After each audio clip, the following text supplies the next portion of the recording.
好来，乡亲继续要来讲这个年底有真侪国外民众会来回国，也毋过防疫旅馆无够，要安怎办呢？卫福部长陈时中早起到立法院备询，讲已经过来清点到集中检疫所甲防疫旅馆的数量，未来会当来提供34000间的房间，予回乡的民众。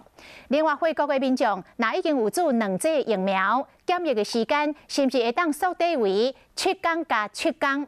就是防疫旅馆来住7天，等于厝自主健康管理7天，是毋是会当调整做安尼咧？陈时中讲，要搁咧研究，这礼拜就会来公布。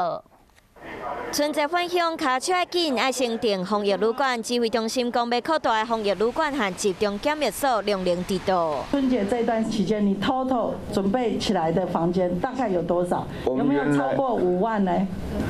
到目前没有。我们现在就是本来是26800的防疫旅馆，对，然后再增加3400，再加上我们的集中检疫所，我们再开放3600，对，所以大概也是达到34000、35000左右的一个房间数的供给量。推出10加4的春节方案，至少会使予防疫旅馆的业者加卖一轮，而且嘛当咧参详7加7的方案，予防疫旅馆的检疫量能上大化。上紧这礼拜就会定案，只是检疫措施和疫苗注射率真有牵连，南美洲嘛变作关注的焦点。根据进货跟我们这13期跟14期施打的一个情况，好，因为有些人没有来打怎么样？我们在计算过之后，好，那这个月还是有机会可以来做混打。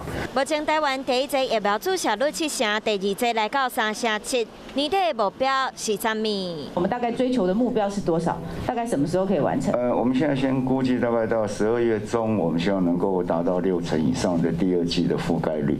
要冲第2剂疫苗注射率，一定要想一寡办法。